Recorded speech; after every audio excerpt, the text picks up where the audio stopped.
Bapa yang baik, Bapa yang kami muliakan di dalam nama Tuhan Yesus. Pagi hari ini kami bersyukur buat kesempatan untuk kami memberitakan kabar baik kepada setiap kami, para FGB Men, khususnya melalui virtual Zoom saat ini Bapak. Terima kasih buat roh hikmat dan wahyu yang Tuhan berikan kepada kami untuk kami mengerti kebenaran apa yang terkandung di dalam setiap firman yang akan kami dengar. Sebab itu Bapak, biarlah Roh Kudus yang memimpin dari awal sampai selesainya setiap apa yang kami sampaikan untuk nama-Mu dimuliakan. Benih itu tidak akan pernah sia-sia ditaburkan, jatuh di tanah yang baik, bertumbuh untuk kemuliaan dan kebesaran nama Tuhan. Di dalam nama Tuhan Yesus, berdoa dan bersyukur. Amin. Amin. Baik, selamat pagi orang-orang terbahagia di dunia. FGB Men. Be strong in the Lord. Be strong in the Lord. FGB Man. Ya, terima kasih buat Pak Benny, Pak Presiden kita, ya, dan para senior yang saat ini hadir luar biasa, baik dari nasional, internasional.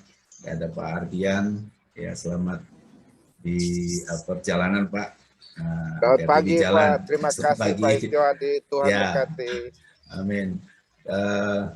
DKI 2 yang luar biasa, Pak Agus Manta, dan beberapa pemimpin yang kami tahu di sini ada Pak Vincent, Pak Dharma di TNT, juga Pak David Lesmana di BPMC yang baru mengunjungi kami di Bali juga. Dan para senior yang tidak bisa saya sebut satu persatu, ada Pak Alex, Pak Heriadi, dan semua luar biasa. Kami bersyukur buat kesempatan pagi ini. Biarlah apa yang akan kami sampaikan ini menjadi bagian yang sama-sama mengingatkan kita. Kita sama-sama belajar, dan tema yang luar biasa yang sudah diangkat oleh DKI 2 khususnya melalui Tomang chapter ini adalah tentang kingdom. Nah, kita sudah diperlengkapi melalui Pak Benny Luci tentang bagaimana kingdom of God. Kita sudah mendengar luar biasa melalui YouTube-nya, juga Pak Yakob Esra, Pak Vincent yang sudah memberkati kita. Seek first the kingdom of heaven, ya, kita juga sudah diperlengkapi di situ. Pak Dharma berbicara tentang chapter adalah representatif dari kingdom. Kemudian how to live in the kingdom of heaven, Pak Agus Manta, ya, RP kita yang luar biasa. Saya kalau bicara di DKI 2 ini sudah nggak asing lagi, ya, seperti di rumah sendiri, ya. Ini luar biasa kegiatan-kegiatannya. Nah, khusus untuk outreach meeting saat ini, kami akan bawakan khususnya tentang kingdom colonization. Nah, tadi sudah diperkenalkan bagaimana saya adalah nama saya Istio Adi, saya dari TNT, kemudian saya punya istri yang luar biasa. Pak Istio, suaranya agak doubling. Ada dua suara kayaknya. Doubling, sorry. Di mananya? Studio, tolong tuh studio. Coba jajal lagi Pak Istio. Halo, tes. Udah oke. Sudah ya? Oke. Ya, istri saya yang adalah penolong yang sepadan buat saya, itu sangat luar biasa. Dia seorang ibu rumah tangga sekarang, ya, tapi sangat menolong kami di dalam banyak hal, ya, karena memang dia penolong. Mantan sekretaris Badan Dakwah di Malang yang dalam masa hidupnya, ya, di agama sebelah dia punya goal ke Bali itu mau mengislamkan para bule-bule, tapi ternyata Tuhan tangkap dia, justru dia menjadi pemberita firman. Nah, anak saya yang pertama, Joshua Bagus Testilka, yang sekarang umur 27 tahun, dia sudah selesai ambil kuliah di Singapura dan di Jakarta, di Raffles University, dan yang kedua baru 20 tahun, ya, baru menyelesaikan SMA di UK dan mau lanjut apabila masih pandemi, ya kita minta sama Bapak Sang Raja yang menyediakan, ya ingin melanjutkan ke Australia. Nah, puji Tuhan, apa yang disaksikan oleh Pak Simon dari Pranata tadi adalah bagian yang kita dengar menjadi sesuatu yang arahnya adalah kepada outreach yang melalui kingdom colonization. Tadi disaksikan bagaimana beliau mencoba beradaptasi ya di koloninya, yaitu di keluarga. Ya. Tapi sebelum itu saya ingin kita coba merenungkan beberapa pertanyaan sebelum kita masuk ke dalam topik utama, yaitu kingdom colonization atau kingdom kolonisasi kerajaan Allah. Nah, lebih jauh saya perkenalkan karena kebetulan di sini ada Pak Vincent, ya. Justru kalau boleh saya saksikan, saya masuk di Full Gospel setelah saya mendengar sharing dari Pak Vincent waktu Natal di kabel-kabel, ya. Di sanalah saya melihat, oh ini bukan statusnya pendeta, hamba Tuhan, tapi seorang bisnismen yang bagaimana pola sharingnya sangat memberkati saya, dan dari situ saya mulai masuk. Kira-kira tahun 2014. Nah, disitulah, dan dia tidak asing lagi, ada di Bali, ya boleh dibilang hampir tiap bulan ya sebelum pandemi itu beliau sering ke Bali. Dan puji Tuhan, itu juga yang terus menginspirasi saya masuk di Full Gospel, dari member yang tidak mengerti bagaimana visi misi sampai kepada saat ini para pemimpin percayakan kami, ya di sini ada Pak Kamser ya sebagai REVP, ada teman-teman yang lain yang mengikuti, yang tidak bisa saya sebut satu persatu, tapi itu semua membuat kami banyak belajar bagaimana kami mau tahu dan menghidupi visi misi Full Gospel itu dengan benar melalui calling yang Tuhan sudah berikan kepada setiap kita, ya khususnya saya pribadi. Nah, puji Tuhan, sebelum kita bicara tentang kingdom colonization, ya saya ingin sedikit mereview kenapa kita mesti berbicara tentang kerajaan atau kerajaan Allah. Itu sangat penting buat kita, para FGB Men, ya khususnya di dalam kita mengerjakan amanat agung Kristus. Bagaimana kita menjangkau, ya seperti visi misi tadi, tapi kita tahu prinsip-prinsip di dalam kerajaan Allah itu membekali kita, memerdekakan kita untuk kita menyadari kenapa kita mesti berbicara tentang kerajaan Allah dan kenapa kita mesti menjangkau, mengerjakan visi misi Full Gospel Businessman Fellowship International. Nah, itu menjadi sangat penting buat kita.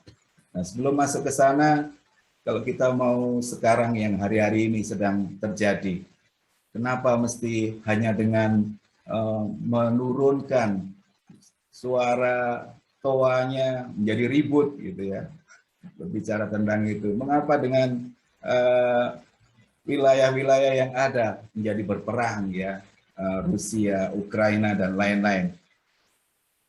Lalu apa yang kita akan hadapi dengan masa depan anak-anak kita? Kita akan melihat anak-anak kita mau seperti apa gitu kira-kira yang tadi disaksikan oleh Pak Simon tadi. Dia beradaptasi melihat anak-anaknya yang sedang bergaul dengan temannya, mabuk di mobilnya dan lain sebagainya. Dan mengapa tidak ada selalu ada kekacauan di bumi ini gitu. Nah, itu pertanyaan-pertanyaan yang mungkin akan membuat kita stres ya. Membuat kita depresi, menginginkan jawabannya seperti apa, bagaimana, kenapa tidak ada satu agama saja yang menyatukan dan lain sebagainya, tidak ada kedamaian seperti yang sekarang ini kita hadapi. Kita lihat ya kenyataannya. Puji Tuhan, pagi ini mari kita melihat bagaimana jawaban itu ada pada konsep yang Tuhan sudah berikan dari masa awal penciptaan, yaitu penciptaan bumi ini, penciptaan awal penciptaan yang semuanya awalnya adalah sungguh sangat amat baik. Nah, di situ kita akan melihat jawaban. Waktu terjadi kita mau menjawab kekacauan-kekacauan itu, yang terbesit di kita adalah jawaban itu adalah jawaban-jawaban yang salah. Jawaban-jawaban yang tidak memberikan istilahnya kepuasan terhadap kita. Ya, misalkan kita mulai menjawab dengan yang mana konsep agama.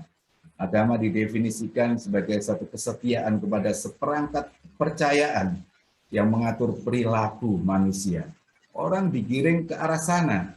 Orang digiring kepada yang namanya agama, menyangkut perilaku moral, sosial, ritual-ritual pribadi, yang semuanya memberikan jawaban dan membawa kebenarannya sendiri. Kita bisa lihat di masa-masa lampau bagaimana sebuah agama membenarkan untuk kepentingannya. Ada namanya perang salib, ada perang jahiliyah, semuanya yang berbau agama ini membawa kita kepada jawaban yang tidak seharusnya memberikan kepuasan kepada kita. Nah, agama, politik, budaya, juga pemerintahan, bentuk pemerintahan itu tidak memberikan jawaban. Untuk itulah kita diingatkan kembali, kenapa kita penting membicarakan tentang kerajaan Allah, tentang kerajaan, supaya kita mengerti bagaimana kita melakukan, khususnya para FGB-men di dalam penjangkauan outreach kepada wilayah-wilayah yang perlu kita jangkau dengan target yang saat ini ada 4.000 chapter, 40.000 member. Nah, itu bicara tentang penjangkauan, target penjangkauan.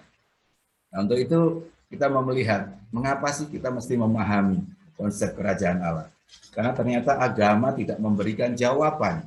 Agama tidak bisa memuaskan, dan bukan itu memang jawabannya. Politik, pemerintahan, dan lain sebagainya. Ya. Kalau kita mau lebih dalam, kalau konsep-konsep yang dibawa agama berusaha menjangkau Tuhan. Tapi kerajaan Tuhan datang kepada manusia, seperti yang kita lihat. Tuhan datang kepada manusia. Itu salah satu saja bagaimana sebuah jawaban atau ide yang kita perlu untuk menjawab pertanyaan-pertanyaan yang tadi, kenapa ada kekacauan di dunia ini, itu menjadi sesuatu yang sangat penting kita pahami, melandasi kita supaya kita dimerdekakan, ya. Visi misi kita kan memerdekakan dari belenggu, ya, belenggu. Termasuk belenggu ketidakmengertian kita. Jadi dikatakan di Hosea 4 ayat 6 bahwa umatku binasa, bukan umat orang lain, umatku, umat Allah binasa kalau tidak mengenal kebenaran, ya. Tetapi sebaliknya Yohanes 8:32 berkata bahwa saat kita mengenal kebenaran, kebenaran itu yang memerdekakan. Mari para FGB-men, kita jangan terpatok kepada satu keadaan. Oh, kita ini orang biasa. Orang biasa menjadi luar biasa oleh karena kuat kuasa Roh Kudus. Bukan orang biasa yang tidak mau memahami sebuah pengajaran yang memberkati kita, membawa kita bertumbuh. Orang biasa yang anti teologi. Anti teologi artinya apa? Tidak mau belajar tentang pengajaran. Teologi itu kan pengajaran, ya, pengajaran tentang Tuhan. Bagaimana kalau kita tidak mengenal Tuhan di dalam melalui kebenarannya. Nah, itu yang perlu kita sadari, ya. Untuk itu, minta tolong Pak Benny untuk slide pertama, ya, kita akan memahami konsep kerajaan Allah. Mengapa kita perlu?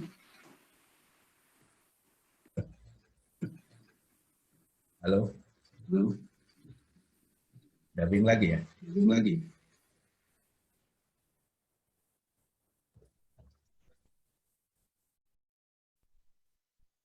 Ya, mengapa kita penting memahami konsep kerajaan Allah?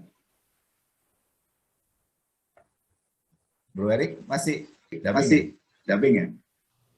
Dubbing. Coba jajal Pak. Ya, mengapa penting memahami konsep kerajaan Allah? Dubbing. Nih Pak. Ya. Dari mana ya? Ruangan tertutup ya Pak ya. Ya, lumayan terbuka nih. Kita. Itu bagus. Ya. Jadi mengapa penting memahami konsep kerajaan Allah? Nah, kita sekarang berada di sebuah sebuah pemerintahan demokrasi. Masih double, Pak. Masih double, Pak. Suaranya, Pak. Dari mana ya? Dari mana ya? Eri juga double, Pak. Double, Pak, suaranya. Atau saya forward aja, Pak. Ini Pak. Slide-nya ke grup, jadi semua bisa buka. Gimana, Pak Benny? Saya forward slide bab FDB, Tomang Chapter sama DKI. Jadi bisa lihat slide-nya lewat ini. Iya, Pak Benny Daripada juga double. Ya, silakan. Saya Pak ya, nggak Pak. Jadi Bapak. Jadi kalau mau lihat Bapak bisa buka di grup semuanya. Grup WhatsApp saya udah forward. Oke. Jadi Harry slide-nya di tempat aja. Nggak pakai slide ya. Ya Pak. Ya, oke, sebentar.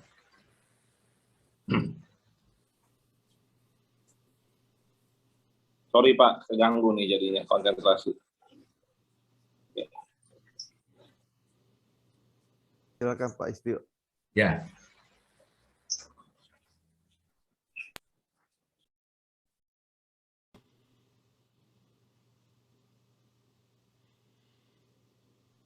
Jadi kita kembali tadi dengan pertanyaan-pertanyaan yang kita harus jawab. Kita mencoba memberikan jawaban melalui namanya agama, melalui dari sudut pandang politik, dan semua tidak memberikan jawaban.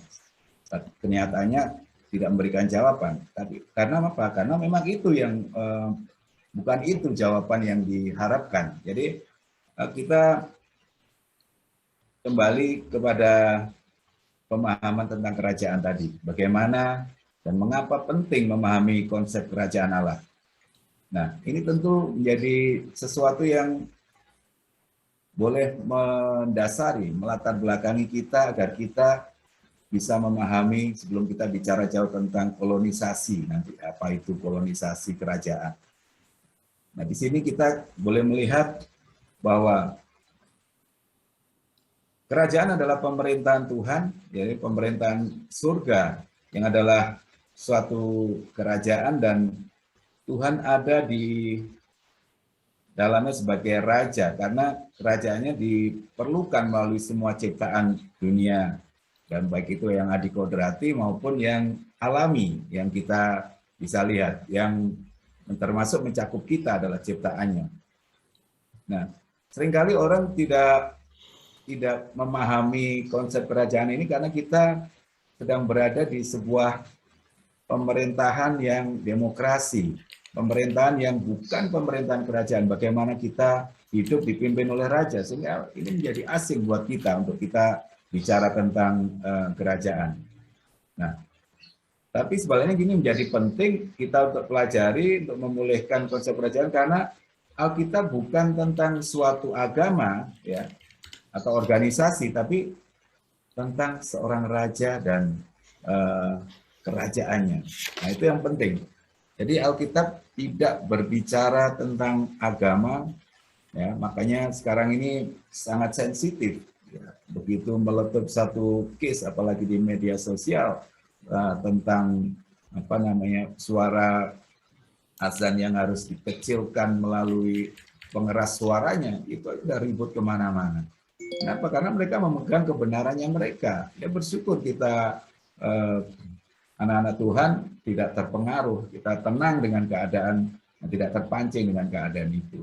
Artinya memang kita ada di sebuah kondisi atau sebuah situasi yang salah menemukan jawaban.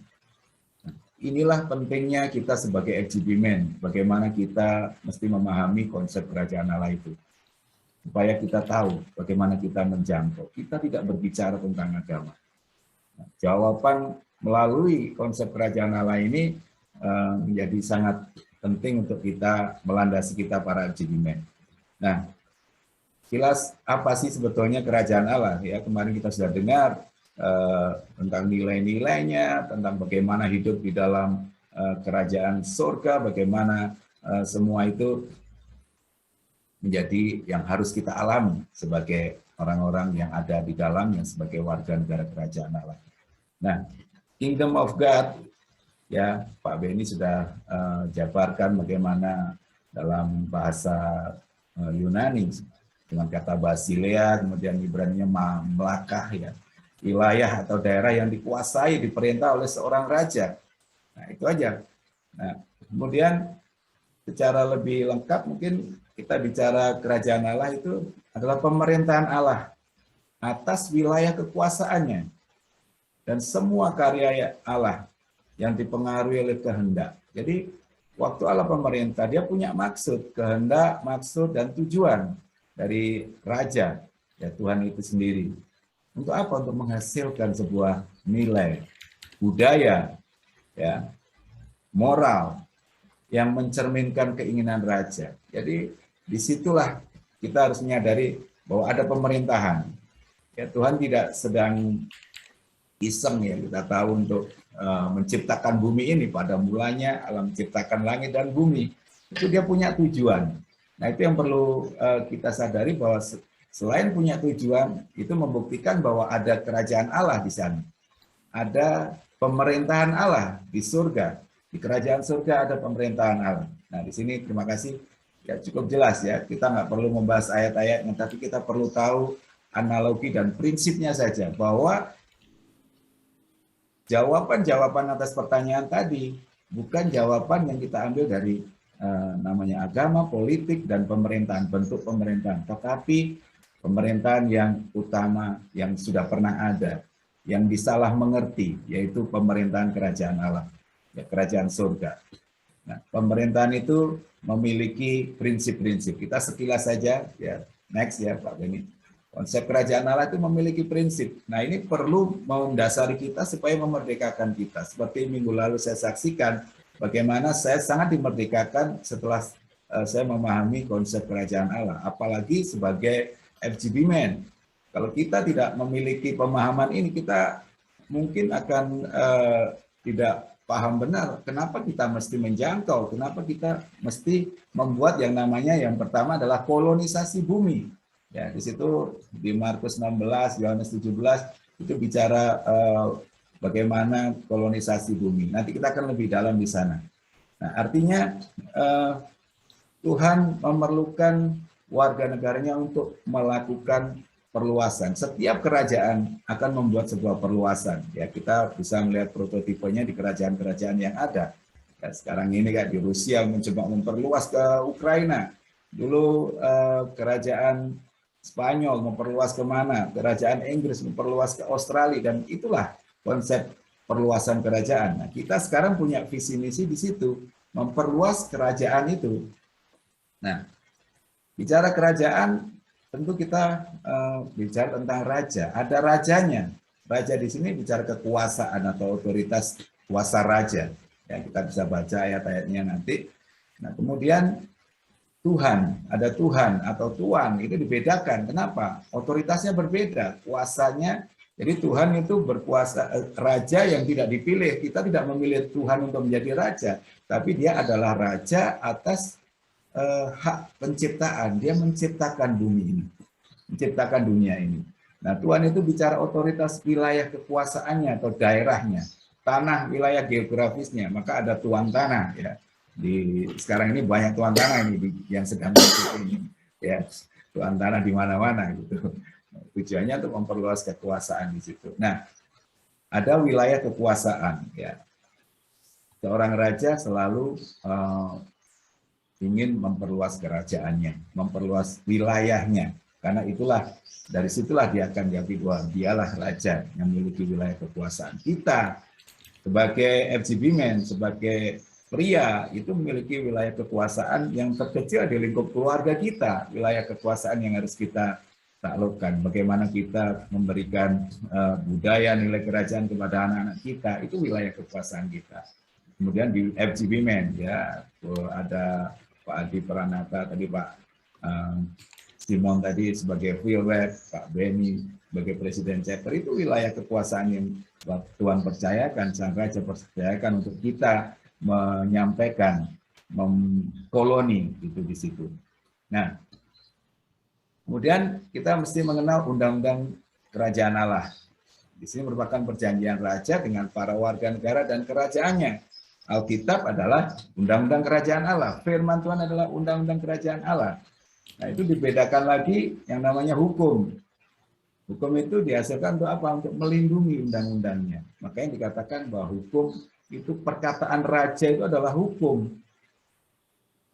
Kalau raja sudah bilang A, ya kita ingat ya cerita Daniel, Sadrak, Mesak, Abednego, ya. Kemudian raja yang memenggal kepala Yohanes Pembaptis, itu karena dia sudah berkata, oke, apapun yang kamu inginkan, aku akan turuti. Peraturan yang sudah dibuat, hukum yang merupakan perkataan dari raja melalui Daniel, oh, setiap orang yang tidak mau menyembah, dia harus masuk di lubang singa, harus di Sadrak, Mesak, dan Abednego. Nah, itulah hukum.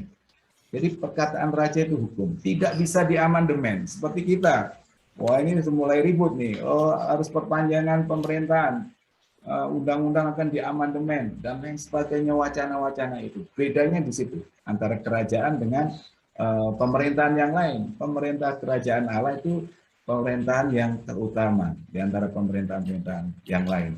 Pemerintahan kerajaan di dunia ada, tapi rajanya jelas bukan raja yang baik dan bijaksana. Raja yang membawa damai, tapi bisa jadi mereka memiliki agenda-agenda dalam memimpin kerajaan. Nah, kemudian yang ketujuh ada kunci kerajaan, bicara tentang akses, otoritas kepemilikan. Kita orang biasa memiliki otoritas. Saat kita berdoa, tumpang tangan di dalam nama Yesus, kita akan apa yang terikat di surga itu akan terikat di bumi. Kita memiliki kuasa, otoritas, bicara akses. Jadi kita memiliki kepemilikan. Kita memiliki kendali atau kekuasaan ya terhadap apa yang kita sampaikan, kita percayakan, kita lakukan. Kalau kita berdoa, firman-Nya bilang, undang-undang kerajaan bilang, saat kamu tumpang tangan, sakit penyakit, katakan di dalam nama Yesus segala sakit penyakit sudah disembuhkan. Itu bicara kita punya otoritas. Jadi kita mesti menyadari itu. Dalam penjangkauan kita mungkin akan menghadapi banyak hal. Tapi saat kita tahu kita memiliki kunci kerajaan atau otoritas, akses kepada sang raja, kita diberikan kuasa. Sebagai orang biasa, layman, jadi luar biasa untuk mendemonstrasikan kuasa Tuhan ya, dalam setiap kesempatan. Nah, kemudian kewarganegaraan. Nah, pentingnya kita status identitas kita sebagai warga negara.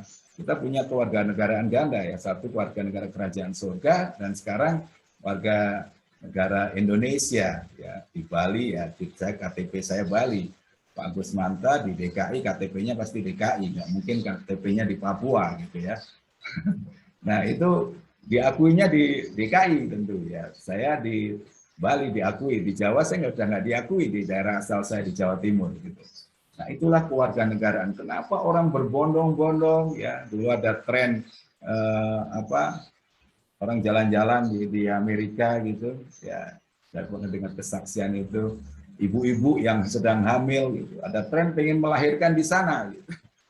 Nah, karena kebanggaan untuk menjadi warga negara di sana, tapi sekarang mungkin udah nggak boleh. Kemudian dari Meksiko berbondong-bondong mau jadi warga negara. Mereka perlu status. Nah, kita bersyukur sebagai XGBman punya warga negaraan, diakui di surga kita sebagai warga negara surga, warga negara kerajaan Allah, dan kita menjadi warga negara yang sah di Indonesia juga. Nah, itu pentingnya karena dengan itu kita memiliki hak kepemilikan. Ya, tidak ada kepemilikan itu menjadi milik warga negara kalau ini, tapi milik raja. Tapi kita sebagai penata layanan, sebagai pengelola ya, sebagai warga negara yang memiliki apa yang Bapak punya, kita punya. Jadi kita sebagai menyadarkan kita sebagai warga negara, kita tahu oh dia sang pemilik, sang raja yang memiliki. Yang mungkin di Israel sampai sekarang masih berlaku itu ya. Jadi raja bisa memberikan tanah kepada siapa saja. Di Thailand juga seperti itu. Untuk kerajaan itu seperti itu. Di surga, raja kita raja yang baik, raja yang benar, yang bijaksana, yang membawa damai, raja yang memberikan welfare atau kesejahteraan kepada warga negaranya, kepada rakyatnya yang adalah kita warga negaranya. Itu raja yang baik. Nah, kita memiliki apa yang Bapak punya, kita punya. Jadi kita nggak perlu khawatir kayaknya. Nah, kemudian kita ada namanya prinsip budaya kerajaan. Ya, kita di Full Gospel punya nilai-nilai FAST ya. Faithfulness, accountability, submissive, dan transparansi. Itu menjadikan kita tahu, oh kita memiliki nilai-nilai. Nilai-nilai bicara tentang prioritas, jadi budaya itu bicara tentang manifestasi, prioritas perilaku, standar, perayaan, pakaian, moralitas, hubungan, banyak hal. Makanan pun ya itu disebut budaya. Oh ini khas Betawi, ini khas Bali dengan babi gulingnya yang harum gitu ya. Izin, penolakan, penerimaan, perbedaan, standar kualitas itu budaya. Nah, disitulah kita mengenal budaya surga. Nah, makanya di situ ada Matius 6:31-33 ada bicara tentang saat kita mencari kerajaannya terlebih dahulu dan kita tidak mencari harta yang dicari oleh orang-orang yang tidak mengenal Allah. Di Galatia 5 ada namanya buah roh, itu mengajar kepada kita. Itulah budaya kerajaan, nilai-nilai kerajaan yang harus kita bangun. Nah, kemudian yang terakhir persembahan kepada raja. Nah, prinsip sang raja itu adalah prinsip memberi. Seorang raja kekuatannya terletak pada reputasi kemuliaannya. Saat raja itu sudah punya kemuliaan, ya tidak punya wilayah, dia nggak bisa disebut raja. Jadi kemuliaan raja itu kemampuannya memberi lebih banyak dari raja lainnya. Ya, kita ingat ya Raja Salomo saat dikunjungi Ratu Sheba, ya dia memberikan lebih banyak daripada yang Ratu Sheba berikan. Itulah kemuliaan raja. Nah, prinsip sang raja kita itu prinsip memberi. Kenapa? Karena kita anaknya aja diberikan kepada kita. Makanya pemberian itu mesti kita menjadi lifestyle kita sebagai FGB Men. Nah, memberi membuat satu tanggapan. Jadi memberi itu menggerakkan hati raja. Saat Ratu Sheba memberikan sesuatu kepada Salomo, itu menggerakkan hati Salomo untuk memberi lebih banyak. Nah, saat ini juga begitu. Kita sudah terbiasa sebagai FGB Men. Semuanya ya seperti gendeng mangan semir katanya Pak Andreas. Kita mengeluarkan biaya sendiri, makan sendiri, bayar sendiri. Karena kita sudah terbiasa memberi. Itulah budaya kerajaan. Ya, persembahan kepada raja. Kita tahu itu yang membuat melandasi kita untuk memberi. Ya, next Pak Benny ya. Kita baru pada topiknya ya, yaitu kolonisasi. Konsep asli kerajaan itu namanya kolonisasi kerajaan. Yang di Markus 16:5 ya, kita baca ya, biar nanti kita nggak baca firman sama sekali, karena yang utama di sini mungkin ini ayat yang sudah hafal ya, kita di Markus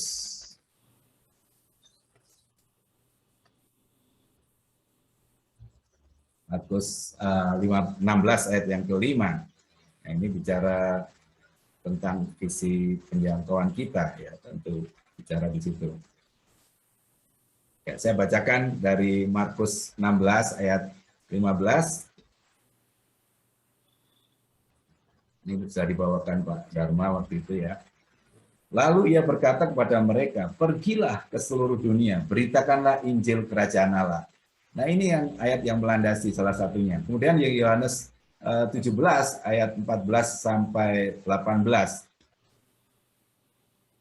Yohanes 17 ayat yang ke-14 sampai ke-18. Saya bacakan. Aku telah memberikan firman-Mu kepada mereka dan dunia membenci mereka karena mereka bukan dari dunia, sama seperti aku bukan dari dunia. Aku tidak meminta supaya engkau mengambil mereka dari dunia, tapi supaya engkau melindungi mereka daripada yang jahat. Mereka bukan dari dunia, sama seperti aku bukan dari dunia. Kuduskanlah mereka dalam kebenaran, firman-Mu adalah kebenaran. Sama seperti engkau telah mengutus aku ke dalam dunia, demikian pula aku telah mengutus mereka ke dalam dunia. Nah, ini ayat yang melandasi kita bahwa kolonisasi itu menjadi sangat penting bagi kita para FGP-Men, karena kita sedang mengerjakan visi misi amanat agung Kristus. Kita sedang melakukan outreach, penjangkauan seperti melalui virtual sekarang ini. Nah, apa yang melatar belakangi ya? Di sini dikatakan sebuah kerajaan harus memiliki wilayah yang dikolonisasi, termasuk kerajaan surga. Jadi sebuah kerajaan surga mau mengkolonisasi bumi. Makanya waktu kita berdoa Bapa kami, dikatakan bahwa menghadirkan kerajaan Allah di bumi seperti di surga. Ini wilayah kolonisasi yang dibuat. Kita sedang mengkoloni di keluarga kita, di komunitas kita, di mana saja. Nah, itu yang melatar belakangi Tuhan. Sang Raja memiliki tujuan di dalam menciptakan bumi ini. Jadi bumi diciptakan tidak hanya untuk iseng aja, memang punya tujuan. Kita diciptakan punya tujuan, ya, tujuan keserupaan dan tujuan perluasan. Ya, kita akan lihat berikutnya. Apa definisi koloni? Ya, dalam kamus Alkitab, ya kalau saya sempat baca di situ, dikatakan, ya ini mengacu kepada pernyataan Paulus ya. Jadi koloni adalah kota tempat prajurit-prajurit atau para veteran yang ditampung, dipindahkan dari ibu kota untuk membentuk pemerintahan terdepan Romawi di tengah-tengah wilayah yang memungkinkan bersikap bermusuhan, ya seperti di Korintus, Listra, Antioquia. Jadi waktu itu koloni itu dikatakan bahwa ini merupakan tempat prajurit-prajurit veteran, ya, orang yang sudah berpengalaman ditaruh di situ oleh tentara Roma. Untuk apa? Supaya apa? Nanti kalau ada pemberontakan ya di tengah-tengah wilayah yang bersikap bermusuhan itu, dia sudah siap, gitu ya. Dia sudah memiliki koloni di sana. Oke, next. Nah, ayat pendukungnya di situ dikatakan di Kisah Rasul 16:12. Dari situ kami ke Filipi, kota pertama di bagian kelihatan. Nah, di suatu kota perantauan orang Roma, di kota itu kami tinggal beberapa hari. Nah, di Filipi 3:20, karena kewarganegaraan kita adalah di dalam surga, jadi waktu kita itu sementara, waktu mereka berada di pos terdepan duniawi. Dan dari situ juga kita menantikan Yesus Kristus. Nah, ini bicara mengkolonisasi, dikolonikan, ya. Itu definisi kolonisasi. Ya, kan lebih jelas kalau kita boleh lihat di kolonisasi ini adalah sekelompok warga negara ditetapkan di suatu teritori asing. Jadi sekelompok warga negara, misalkan kita bicara dari DKI, ya, akan mengkolonisasi ke Bali. Jadi sekelompok warga negara ditetapkan di suatu teritori asing untuk mempengaruhi wilayah itu bagi pemerintahan induk mereka. Ya, pemerintahan DKI mengkolonisasi di Bali misalkan. Itu untuk memperluas supaya orang tahu bagaimana soto Betawi, makanya di Bali sudah ada soto Betawi. Gitu. Nah, disitulah contohnya. Koloni itu suatu teritori asing yang dihuni para warga negara yang diberi tanggung jawab untuk mempengaruhi wilayah itu dan budaya dan nilai-nilai pemerintah itu kepada mereka. Jadi pemerintahan DKI mencoba memberikan nilai kepada Bali NTB. Gitu. Bagaimana nilai-nilai yang ada di sana pemerintahan itu. Jadi pemimpin di sana dibawa ke sini dan sebaliknya. Tetapi yang paling ideal kita bicara pemerintahan surga, mengkolonisasi bumi. Jadi koloni itu kehadiran satu budaya warga negara yang berbeda di suatu teritori asing yang diperintah oleh hukum-hukum dan budaya pemerintahan induk. Kita punya pemerintahan induk di surga. Jadi kolonisasi itu kita bawa ke bumi. Di mana? Di wilayah kekuasaan kita. FGP-Men punya wilayah kekuasaan. Ya, Pak Agus Manta di RP DKI 2 wilayah kekuasaan Pak Agus Manta semua. Pak Agus Manta bawa nilai-nilai kerajaan itu kepada setiap RVP, RIVP, RD, Pilrep, chapter presiden, ofisialnya itu yang dibawa oleh Pak Agus Manta di DKI 2. Sehingga mereka tahu budaya apa yang dibawa. Budaya surga. Melalui apa? Visi misi FGBMFA dibawa kepada seluruh wilayah DKI 2. Jadi kolonisasi kerajaan merupakan mandat. Kenapa Pak Agus melakukan itu sebagai RP di DKI 2? Karena Pak Agus mengerjakan mandat kerajaan Allah. Jadi di Kejadian 1:26. Jadi dikatakan di situ be fruitful, multiply, ya, subdue, have dominion.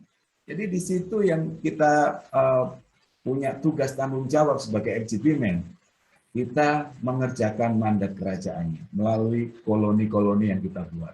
Makanya terus berkembang itu koloninya. Saya lihat RVP-nya DKI 2 itu banyak sekali, gitu. Chapternya apalagi banyak sekali. Gitu. Itulah koloni-koloni yang sedang dibangun oleh perwakilan kerajaannya, yang Pak Agus Manta sebagai pemimpinnya di sana, yang dipercaya sebagai duta besarnya, dikatakan. Nah, koloni kerajaan merupakan aplikasi amanat agung Kristus, ya tadi sudah kita singgung. Next, Pak Benny. Nah, ini yang penting. Apa yang mendorong kolonisasi kerajaan? Nah, di situ mendasari kita. Kalau Pak Dharma menyampaikan kenapa kita ada di wadah ini. Nah, itu ya bicara latar belakang yang mendorong kita. Kenapa kita mesti menjangkau orang lain? Kenapa kita mesti membuat koloni di tempat-tempat, membangun chapter baru, bahkan sekarang ada BPMC, ya Pak David, di BPMC yang sekarang hadir. Jadi itu adalah yang melatar belakang. Kenapa ada bantuan percepatan multiplikasi chapter? Karena melihat kenyataan mungkin secara struktural ini belum berjalan dengan baik. Makanya perlu beliau yang sudah senior, ada Pak Andreas, Pak David, Pak Alex, itu turun langsung ke wilayah koloni yang akan dikolonisasi. Barusan kita dikunjungi oleh tim BPMC ke Bali.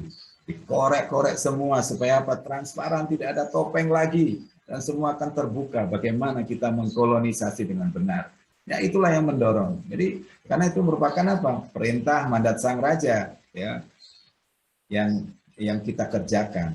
Calling dan visi misi FGBMFA itu merupakan mandat yang kita kerjakan untuk memberitakan Injil Kerajaan Allah. Ya. Kemudian kalau kita mengenal mandat itu ada dua, mandat budaya atau culture mandate, itu budaya kerajaan yang kita bawa. Budaya mengampuni tanpa syarat itu adalah budaya surga. Ya. Kemudian ada mandat kerajaan, jadi mandat perluasan wilayah kekuasaan. Saya yakin Pak Agus Manta punya target perluasan chapternya sampai berapa, ya, berapa banyak itu terus dibuat sampai 2024 periode ini. Nah, ini yang kita miliki dan kita syukuri. Apa yang mendorong kolonisasi itu? His banner of us is love. Kalau kita nggak memiliki kasih, kita tidak akan pernah mau memultiplikasi, menjangkau teman-teman kita melalui fishing chapter dan lain-lain. Tapi saat kita memiliki kasih, karena Tuhan sudah berikan kasih yang luar biasa kepada kita, karena Allah itu kasih. Nah, itu yang mendasari kita untuk kita melakukan kolonisasi, perluasan, dan sebagainya, seterusnya itu. Kemudian yang ketiga, nah ini yang mengingatkan kita, ada seruan-seruan yang dialah mengingatkan kita selain di banner of love, selain mandat kerajaan. Yang pertama adalah seruan dari atas. Kita baca di Matius 28. Ya. Di situ dikatakan, nah ini yang saya senang sekali ya. Ada dua statement yang satunya bicara tentang come, satunya bicara tentang go. Gitu ya. Kalau hamba-hamba Tuhan di gereja-gereja lebih suka berdoa begini. Bapak kirimkan jiwa-jiwa, tapi FGBMen tidak seperti itu. Kirimkan jiwa-jiwa. Itu maaf ya, doanya orang-orang yang malas sih. Padahal perintahnya di Matius 28 ayat 19 katakan, karena itu pergilah, jadikanlah semua bangsa muridku, baptislah mereka dalam nama Bapa, Anak dan Roh Kudus, dan acara mereka melakukan segala sesuatu. Nah ini seruan dari atas, dari Sang Raja kepada kita. Pergi, beritakan Injil Kerajaan Allah. Nah, ada seruan yang dari bawah ini. Nah, kita ingat cerita waktu teriakan orang kaya kepada Bapak Abraham yang sedang memangku Lazarus di alam kubur ya di Lukas 16. Di situ dikatakan bahwa kata orang itu kalau demikian dia minta memohon-mohon. Itu seruan dari orang-orang yang seharusnya mengingatkan kita. Ada saudara-saudara kita yang sudah meninggal, mungkin punya saudara yang belum mengenal Tuhan, itu perlu kita jangkau. Nah, itu seruan dari bawah alam kubur seperti teriakan orang kaya. Dan berikutnya seruan dari dalam. Nah, ini seperti Rasul Paulus bilang, karena jika aku tidak memberitakan Injil, aku tidak mempunyai alasan untuk memegahkan diri. Jadi celakalah kita kalau kita tidak memberitakan Injil. Aku tidak memberitakan ini. Celakalah jika kita tidak memberitakan Injil kerajaan Allah. Nah, seruan-seruan ini yang terus akan mengingatkan kita sebagai FGB Men, supaya kita tahu bahwa kita ada dorongan-dorongan yang mengingatkan kita bagaimana kita menjangkau His banner of Christ is love, Kingdom mandate, dan seruan-seruan tadi. Yang terakhir, seruan dari luar ya. Ya, kita ingat di Kisah Rasul 16 ayat 9, ya tampaklah orang Paulus suatu penglihatan, seorang Makedonia berdiri dan menyeberanglah, tolonglah kami. Nah, itu ayat yang mengingatkan kita juga di sini. Masih banyak teriakan dari suku-suku saudara kita yang belum terjangkau, suku yang terabaikan. Nah, di situ kita boleh melihat bahwa kita punya tanggung jawab di sana. Mulai dari teritori wilayah kekuasaan yang terdekat, keluarga kita, saudara-saudara kita yang belum kenal Tuhan, dan seterusnya. Itulah yang mengingatkan kita untuk menjangkau. Oke, next. Nah, yang tidak kalah pentingnya ini ada statement dari Charles Price, ya, berkata kepada Demos, layman akan dipakai Tuhan nanti di revival zaman akhir untuk memainkan peran. Jadi bukan pendeta. Di bukunya The Happiest People on Earth. Ini yang mesti mengingatkan kita para FGB Men, supaya apa? Kita mengerjakan amanat agung itu dengan penuh kesadaran. Kita tahu kita memiliki mandat kerajaan, kita tahu kita punya kasih melalui His banner of Christ is love, kita tahu kita punya dorongan-dorongan melalui seruan-seruan yang mengingatkan kita melalui firman-Nya, dan melalui buku Pak Demos Zakarian The Happiest People on Earth kita diingatkan. Kita ini layman yang akan dipakai Tuhan.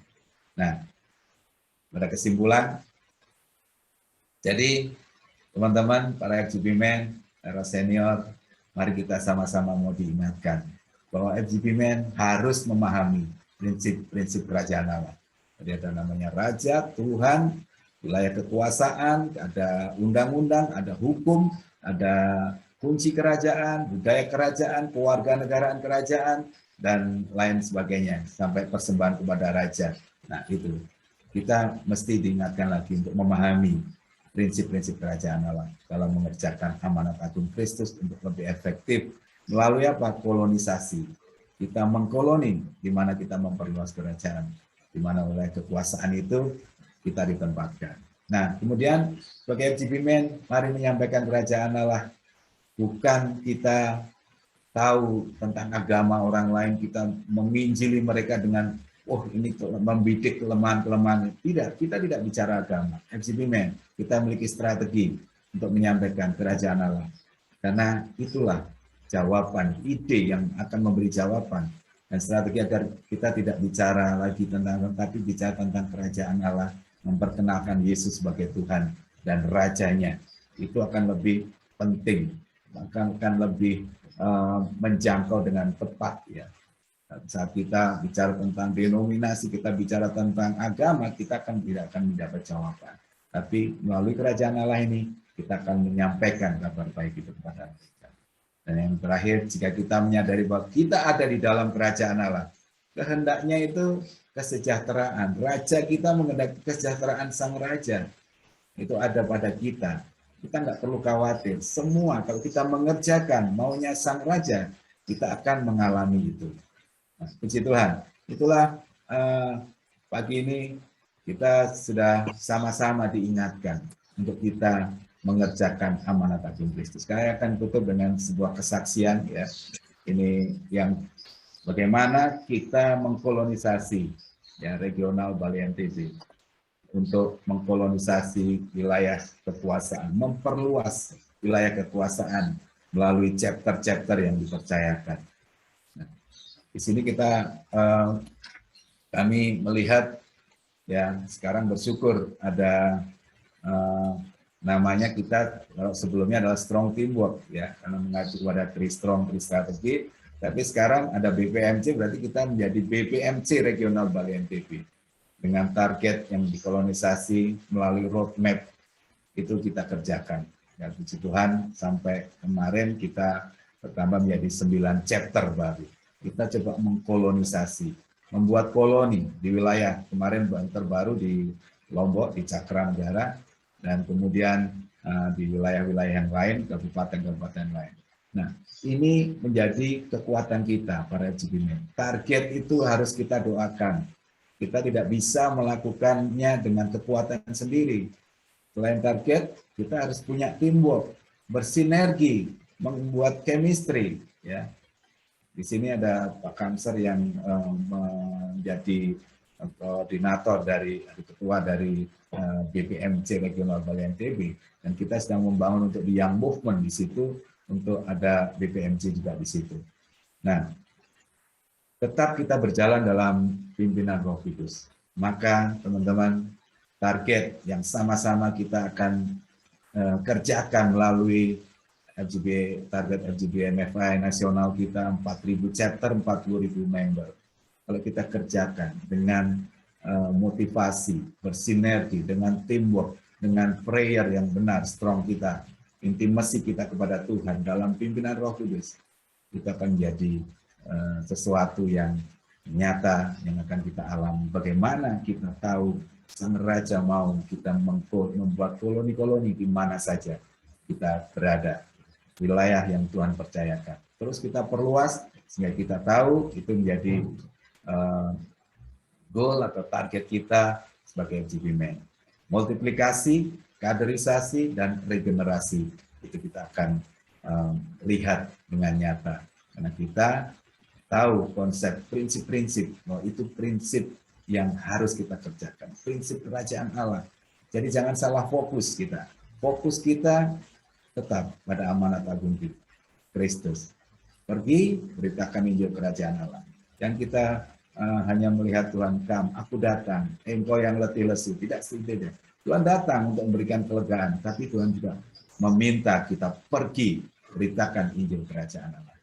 Itulah yang bisa saya sharingkan, dan puji Tuhan, oleh kuat kuasa Roh Kudus, kami tim regional Bali NTB ya memiliki BPMC ya regional Bali NTB yang terus bergerak sampai periode 2024 untuk mensupport target nasional kita 4.000 chapter, 40.000 member. Puji Tuhan, terima kasih kesempatan untuk menyampaikan kabar baik. Teman-teman, itulah prinsip-prinsip kerajaan yang harus kita mulai hidupi, kita pahami, supaya kita bisa mengerjakan dengan efektif. Puji Tuhan, saya kembalikan kepada Pak Benny atau Pak Eri. FGB-Men. Be strong in the Lord. Be strong, Be strong in the Lord. Terima kasih. Wah, thank you Pak Istio atas penjabarannya.